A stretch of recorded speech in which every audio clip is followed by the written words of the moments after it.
Hi hello, ചെമ്പനീർ പൂവിൻ്റെ എല്ലാ പ്രിയപ്പെട്ട പ്രേക്ഷകർക്കും മെട്രോ സ്റ്റാറിലേക്ക് സ്വാഗതം. നമ്മുടെ ചെമ്പനീർ പൂവിൽ ഇപ്പോൾ രേവതിയും സച്ചിയും അകന്ന് നിൽക്കുവാണ്. രേവതിയെ വിശ്വസിക്കാൻ വേണ്ടിയിട്ടോ രേവതിയെ മനസ്സിലാക്കാൻ വേണ്ടിയിട്ടോ സച്ചി തയ്യാറല്ല. രേവതി കുറ്റക്കാരിയാണ് എന്ന് തന്നെയാണ് സച്ചി വിശ്വസിക്കുന്നത്. പിന്നെ ഇന്നത്തെ എപ്പിസോഡിൽ എന്തൊക്കെ സംഭവിക്കും എന്ന് നമുക്ക് നോക്കാം. അതിനു മുൻപ് ആദ്യമായിട്ടാണ് ഈ ചാനൽ കാണുന്നതെങ്കിൽ തീർച്ചയായിട്ടും സബ്സ്ക്രൈബ് ചെയ്യുക. അപ്പോൾ ഞങ്ങളിടുന്ന പുതിയ സീരിയൽ റിവ്യൂ വീഡിയോസ് എല്ലാം നിങ്ങൾക്ക് ലഭിക്കുന്നതായിരിക്കും. അങ്ങനെ രേവതിയുടെ നന്മ തിരിച്ചറിയാനായിട്ടോ രേവതിയുടെ നിരപരാധിത്വം തിരിച്ചറിയാനായിട്ടോ സച്ചി തയ്യാറല്ല.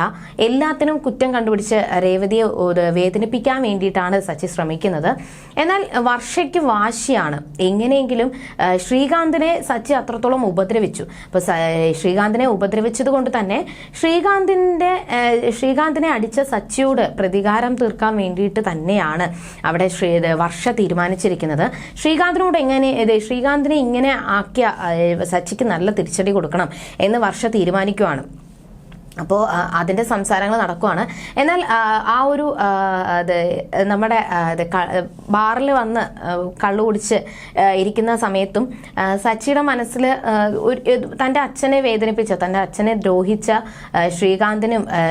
ശ്രീകാന്തിനോടും രേവതിയോടും ഭയങ്കര ദേഷ്യമാണ്. ഒരിക്കലും ശ്രീകാന്തിനോട് പൊറുക്കാനായിട്ട് സച്ചി തയ്യാറല്ല. അത്രത്തോളം എൻ്റെ അച്ഛനെ വേദനിപ്പിക്കുകയും ഒപ്പം അപമാനിക്കുകയും ചെയ്തു. അതുപോലെ തന്നെ രേവതിയോട് പൊറുക്കാനായിട്ടും സച്ചി തയ്യാറല്ല. അങ്ങനെ ചെറിയ സംസാരങ്ങളൊക്കെ നടക്കുന്നുണ്ട്. എന്നാൽ രേവതി മരിച്ചു പോകുമോ എന്നുള്ളൊരു പേടിയാണ് സച്ചിയുടെ മനസ്സിൽ. അത്രത്തോളം വെല്ലുവിളിച്ചിട്ടാണ് രേവതി അവിടെ നിന്ന് ഇറങ്ങിപ്പോയത്.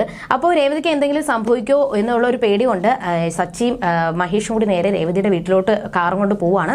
അപ്പോൾ ഞാൻ പോയി സംസാരിച്ചു കഴിഞ്ഞാൽ രേവതി എന്തെങ്കിലും പറയും. അതുകൊണ്ട് ഒരു മാർഗ്ഗമേ ഉള്ളൂ, നീ അകത്ത് പോയിട്ട് രേവതിയോട് സംസാരിച്ചതിന് ശേഷം സച്ചിയെ കാണാനില്ല എന്ന് നീ പോയി പറ. അപ്പോൾ അവൾ എന്ത് പറയും എന്ന് നോക്കട്ടെ.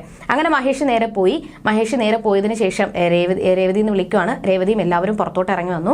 അപ്പോൾ രേവതിയോട് പറയുന്നുണ്ട്, സച്ചിയെ കാണാനില്ല, സച്ചി ഇവിടെ പോയി എന്ന് അറിയത്തില്ല എന്നൊക്കെ പറഞ്ഞിട്ട് കരഞ്ഞാണ് പറയുന്നത്. അപ്പോൾ മഹേഷ് കള്ളു കുടിച്ച് വന്ന് പറയുന്നത് കൊണ്ട് രേവതിക്ക് മനസ്സിലായി ഇത് കളിപ്പിക്കുന്നതാണെന്ന്. ഉടനെ തന്നെ സച്ചിയേട്ടൻ അകത്തുണ്ട്, ഇത്രയും നേരം ഇവിടെ ഉണ്ടായിരുന്നു, ഇപ്പോൾ പോയി കിടന്ന് ഉറങ്ങിയതേ ഉള്ളൂ എന്ന് രേവതി പറഞ്ഞപ്പോൾ അവിടെ ഉണ്ടോ, ശരി ഞാൻ നോക്കട്ടെ എന്ന് പറഞ്ഞുകൊണ്ട് മഹേഷ് പുറത്തോട്ട് പോയി. സച്ചിയോട് എന്നിട്ട് പറയുവാണ്, നിന്നേക്കാൾ പഠിച്ച കള്ളിയാണ് രേവതി. എന്നിട്ട് അവിടെ നടന്ന സംഭവങ്ങൾ മഹേഷ് സച്ചിയോട് പറയുവാണ്. അപ്പോൾ മഹേഷ് ആരോട് സംസാരിക്കുന്നതാണ് എന്നറിയാൻ വേണ്ടിയിട്ട് രേവതി പുറത്തോട്ട് ഇറങ്ങി നോക്കുമ്പോൾ സച്ചി അവിടെ ഉണ്ട്. കാറിന്റെ മുന്നിൽ സച്ചി നിൽക്കുവാണ്. അപ്പോൾ അവരുടെ കള്ളി വെളിച്ചത്താക്കി രേവതി ഭയങ്കരമായിട്ട് സന്തോഷിക്കുകയാണ്. എനിക്ക് എന്തെങ്കിലും സംഭവിക്കുമോ എന്നുള്ള ഒരു പേടി സച്ചിയേട്ടനുണ്ട്. എന്നാൽ സച്ചിയേട്ടൻ ഒരിക്കലും അത് പുറത്ത് കാണിക്കത്തില്ല. എന്തായാലും ഒരു നാൾ സച്ചിയേട്ടൻ എൻ്റെ നിരപരാധിത്വം തിരിച്ചറിയും. അന്ന് എന്നെ വന്ന് കാണും, എന്നോട് വന്ന് സംസാരിക്കും എന്നുള്ളൊരു വിശ്വാസത്തിൽ തന്നെയാണ് ഇപ്പോഴും രേവതി. ഇനി എന്തൊക്കെ ആയിരിക്കും അവരുടെ ജീവിതത്തിൽ സംഭവിക്കാൻ പോവുക എന്ന് നമുക്ക് വരുന്ന ആളുകളിൽ കണ്ടറിയാം. അതുവരേക്കും